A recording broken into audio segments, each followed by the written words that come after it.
We always wanted to look back on our careers with no regrets. Since day one, we always set out to make the biggest impact possible. Becoming the #1 fitness podcast in Australia with over 10 million downloads, all whilst running and growing a $1 million gym operation, is only the beginning. We want to show you everything it takes, from the early mornings, brutal workouts, and sleepless nights to running a successful company. Join us as we turn our vision into a global fitness empire. Welcome to Behind the Project. Hello. So we're talking about the club expansion. So LOCKEROOM just is growing quite quick. We actually put pause on new members this month because it's just so many. It's led us to think, okay, as we scale this up, what kind of model do we want to do? So we're just having the discussion now. A few different ways that we can slice and dice this, but we don't really know what the best way is. That's why we're having this discussion.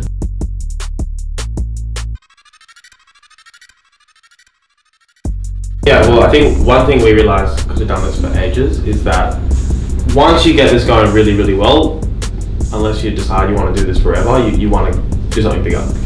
You want to keep going. One location. The one location, you know, because we've already expanded from 1 to 3 before when we're doing Creature. Yeah. So I know the day is coming. Obviously, don't get distracted while we're doing it, but I know the day is coming. In my head, we're talking about the weekend, I was thinking like there's like 3 major options that I think we've like talked about and considered. I have no clue. I couldn't even put a weighting on which one we're more likely to go down. Right now, I'm like 33, 33, 33. But the first one is like the most obvious one, I think, is the franchising. I think even before that though, the question that is still unanswered, and like, you know, when you make assumptions, it's hard. You can end up going left when you should have gone right. But I think the big assumption we're making right now is that you can't have more than 1 locker room per major city. That really is determining. Well, I don't assume that for sure. We definitely can't.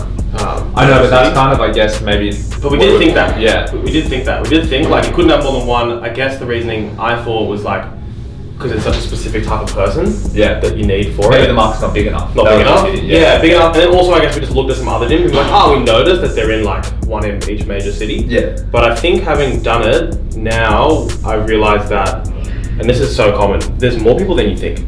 Yeah. In local markets. You know, like you go to the gym, you're like, oh man, like am I going to be able to find 100? You could actually probably find 5,000. If you wanted to. And it's a bit like that with this. Like we are the tip of the spear for clients, but tip of the spear in Sydney and Melbourne is actually pretty big. Yeah, it's pretty big. Yeah. Because we're not going for like, you know, Brad Pitt, like crazy celebrity. No. You know, we're like CEOs, CFOs, like big companies, but there actually are a lot of them. Yeah. So I think that really does honestly make me think there's 2 in Sydney, there's 2 in Melbourne potentially. Definitely 2 in Sydney, maybe 1 in Melbourne, obviously to start as you grow it.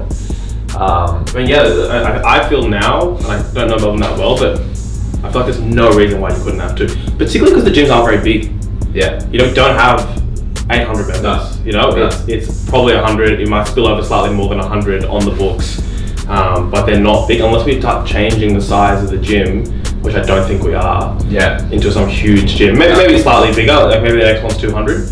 It's not 100, or maybe it's 80. Oh, clients. Yeah, clients. Because it's a slightly different location, but it's never going to be 1,000. No. Yeah. So I don't know. I reckon. Well, because I was thinking like, all right, well we're pushed already. We've come back. The city's barely back. We're already basically full this month. If we had another month like this in November, it's like questionable how many more we could take on in December. And then I'm thinking that thing over there, that giant tower is about to be finished. All the residents are about to move in here. We're going to be full really quick. Yeah. It's like inevitable. Like, do we go? Like, would you just have like a really similar one, just really close by, and just fill that up because it's like you're capturing the same market? Because if you build a waiting list for this gym, it's not necessarily a waiting list for like the other end of town. You know what I mean? Exactly. And we've done this for so long, which is like, you know, how we expanded last time was we opened more gyms. Right, in slightly different areas. One was like, the first one I guess was 25 minutes away, and the next one was only like 5 minutes away, and we just paid for it ourselves. So we could, like, I think now there's enough people that we could move 10 minutes down the road, because 10 minutes in the city walking is a long way for Sydney. You know, because there's so many people and people are so time poor. So I think there's definitely the clients for it. A big question is probably really like if we actually want to do that, because something we've realised, like, these are not cheap gyms to open. They definitely can make a lot of money, but they still cost a lot of money to open. You know, and like the best case scenario is probably getting your money back in like 12, 18 months. Yeah. You know, because they're expensive gyms to open. Like a lot of higher end gyms are really expensive to open. Yeah, it's close to $1 million. Yeah, in the most expensive part of Sydney. Yeah. Right. So they're not. You don't get your money back in the first month. Right. It takes a long time. So if we go down this road and we open like we did last time, we own the second one. Of the second Yeah, we put up all the money, we make money from this, put in the next one, do the lease, then we open a third in Melbourne. Well, if you start adding up 18 months every time, really expensive to open, pretty risky, because if things are really bad, like I guess probably unlikely, but something like that again. Yeah, you wear all the costs. You're on the hook for it. So that is like, obviously we get to own the whole thing, control it, make it our thing, control the brand 100%, which is cool and probably what we like about it. But there is also the will that to put so much money into something every single time. Yeah. I think what's interesting is like, how close would you move the second one? Say we wanted to go, all right, we want to own both the first two outright in Sydney, for example. Give us like a bigger, because essentially what you do is you set yourself up with a bigger cash base so you can fund more projects in the future. But it's offset obviously by the risk of obviously 2 leases. But if you had a waiting list for 100 people here, I can't imagine why you'd have to then open 10 minutes down the road. You're like just capturing the same market, right? But then if anything, it's more risk, because it's like I'm going into another end of town that no one knows who we are, or less more people risk know to who go we further are. away, more risk to stay close. No, more risk to go further away. Yeah. Where if this was like full and it's like you've got 150 people on the waiting list, you just find a site within the same block. Yeah. You've got another full gym. That seems like less risk, more control to me. Yeah, 100%. You know, because if you had a waiting list in Barangaroo, that's safe. Yeah. But it's not a waiting list. A waiting list here is not a waiting list in Barangaroo. No, of course not. Like there's probably referrals and connections. Yeah. So it would be easier than starting from scratch. Yeah. This is the hardest one. Yeah. For sure. I think the second one's always going to be easier than the first generally because you have a name. Yeah. But no, it's not. But on the other hand, like I said, is that you have a really good MVP here. If you open one down the road, I think if we then went to an investor and was like, oh, we want to franchise it, or it can be big everywhere, they would look at it and they would almost look at it like one successful deal. Oh, okay. They'd be like, you open one right there, and then you kind of spill over with clients, and you open one next door. Right. Basically one successful. But then you could be like, that's the model. You could, That's you the model. could, but that would be a different story. Like we opened one here, really successful. We went somewhere totally different, maybe you can see like Melbourne, or just like a really totally different town, and it happened again. It was even better the second time. You know, I'm not saying you have to do it that way, but I think it would be, they go, wow, maybe this thing really has legs. Because it's so proven twice, you know? Yeah.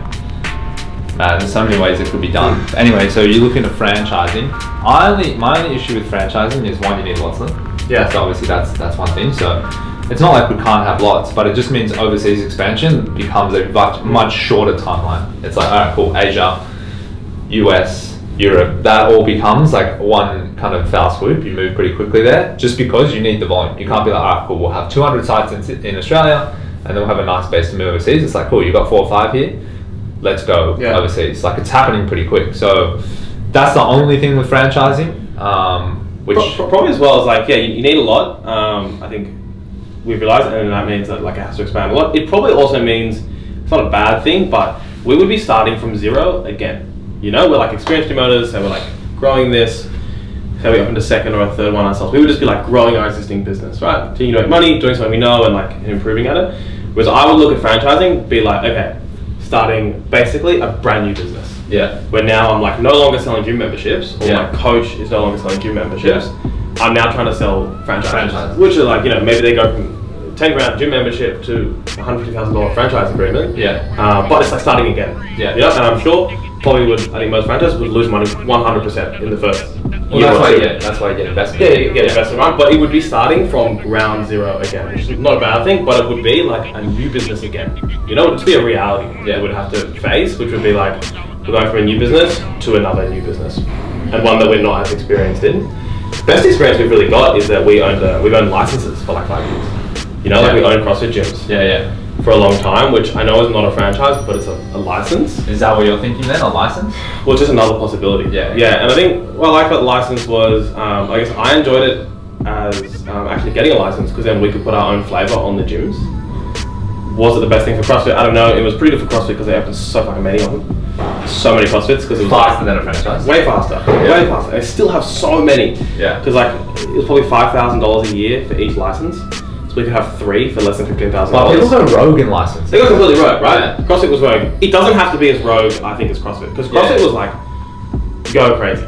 Oh, you can put more barriers. Yeah, because really CrossFit, there's three things, right? For the franchise, you get you get the name, you get like the territory, you get all the business systems and everything. Whereas CrossFit, they gave you 0 business systems, right? They could have, and then they would have looked a lot more similar. All you really got for CrossFit was the name.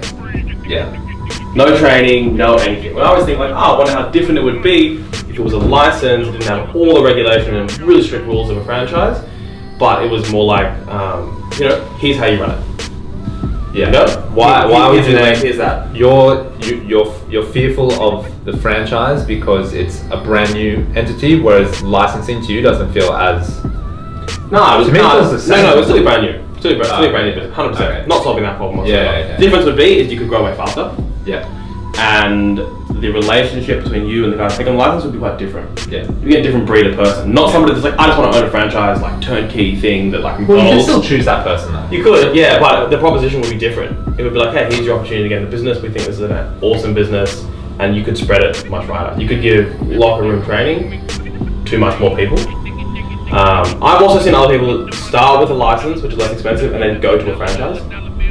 You know, offer the license, hey, you want to become part of the franchise? You know, and it's like a stepping stone. I haven't seen a business do Yeah, but businesses do. Like sometimes you see a franchise and they started as a license. Yeah. And they switch to a franchise, and you just don't realize it on the outside. And what they've done is just put stricter rules. Yeah. On everything. But yeah, the downside obviously is that inconsistencies with delivery. Yeah. System. People can go more rogue, and it's harder.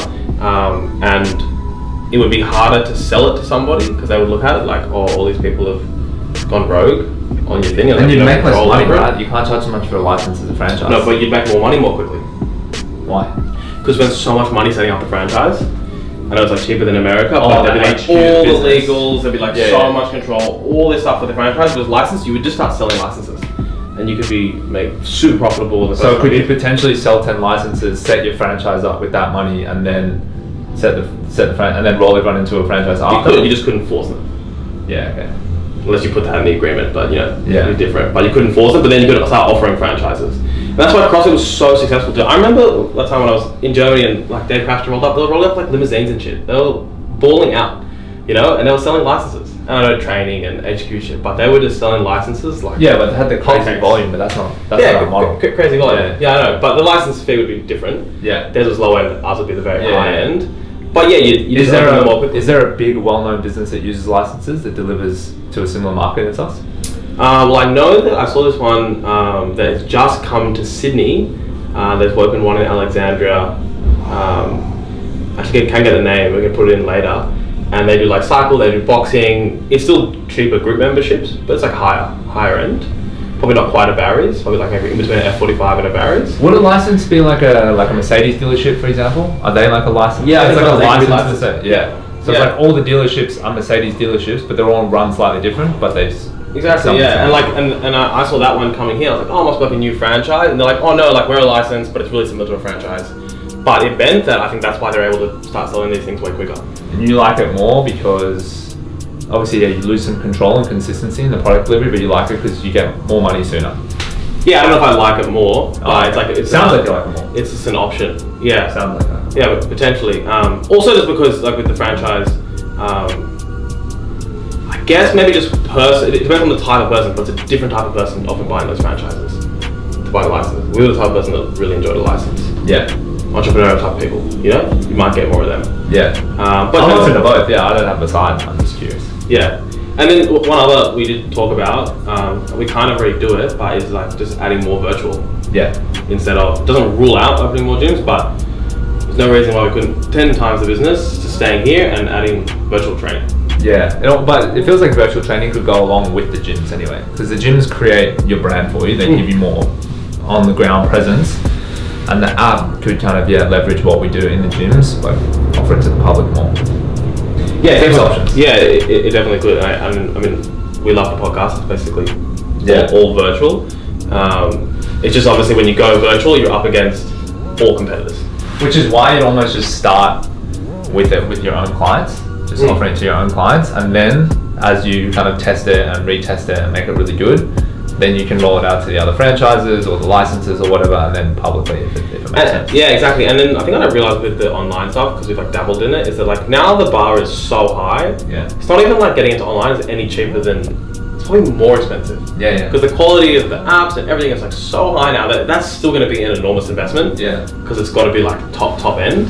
And like you see, like the massive franchises, like of course they're going to get into online as well. Yeah. With massive budgets, and and you're in competition with them. Yeah. Well, what I thought would potentially be good, I don't know if this applies to a license. Probably applies better to a franchise. Is like I was riding the Peloton bike in David Jones the other day, and I was like playing around with it. But one thing you would do is if you could incorporate the aspects of the app within the gym. So it's like you have a live leaderboard. Yeah. You can see every business person that's done it for that day. They're all connected into the Locker Room network, and it's like, oh fuck, this guy who owns this company or is the CEO of that bank in Singapore just did the workout earlier today.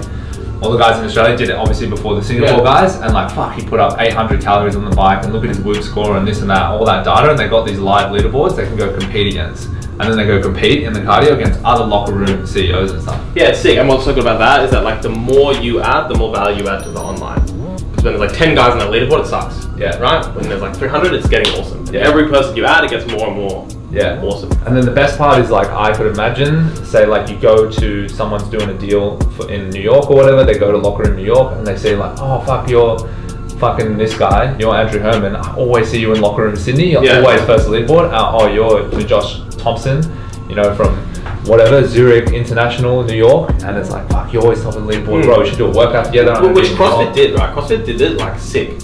Except it was only 4 or 5 weeks a year. Yeah. And you typically ended up with like absolute devastation to your central nervous system. Well, I did anyway. Yeah. By the end of the first 5 weeks, like almost 2 pecs.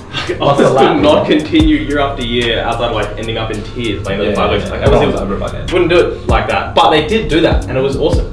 I could like walk into a gym in Bali and be like, oh yeah, I saw you on the leaderboard. Yeah. Imagine if it was like, it's like Peloton but exclusive Peloton. It's like Peloton but only for a select group of people. Yeah, which I'm sure they might do in the future. I mean, Peloton is already a bit exclusive because it's thousands of dollars to get a Peloton. Yeah. But this would be one level up because you'd be incorporating a gym, which is like a much more select amount of people. Right, and the investment is much higher. But yeah, I love that stuff. I reckon it's awesome. And anything where like the more people you add, the better it gets, to me, is amazing. Yeah, well, 3 or 4 gyms, you've got 300 or 400 members, plus 500 members plus competing together. That's it. That's a good proposition. And as well, like one thing we talked about is like, you're always going to lose clients, right? No matter how good my gym is, I'll lose clients. Always. Because they move, right? Just reality. Yeah.